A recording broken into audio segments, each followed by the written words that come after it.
আসসালামু আলাইকুম ওরহমতুল্লাহ। প্রিয় ভাই ও বোনেরা, ভিডিওটি কেউ এড়িয়ে যাবেন না। আজকের আলোচনাটি খুবই গুরুত্বপূর্ণ ও ভিন্নধর্মী। এমন একটি প্রাণী নিয়ে আজ আমরা জানব যেটিকে ঘিরে আছে প্রচুর কুসংস্কার, গুজব এবং অবৈজ্ঞানিক বিশ্বাস। এটি হচ্ছে সান্ডা, এক প্রকার মরুভূমির প্রাণী।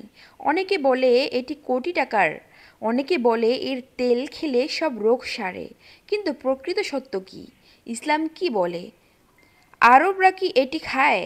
আজ আমরা এই সমস্ত প্রশ্নের উত্তর কুরআন ও হাদিসের আলোকে জানব ইনশাআল্লাহ। ভিডিওটি কেউ এড়িয়ে যাবেন না, কারণ আপনার একটি শেয়ারে হাজারো মানুষ জানতে পারবে সত্য ইসলামিক জ্ঞান। চলুন শুরু করি। সান্ডা কি?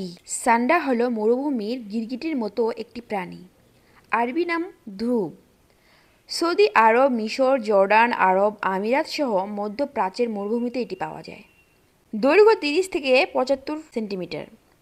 রং ধূসর, বাদামি, সবুজ। পাথরে বালির নিচে গর্ত করে বাস করে।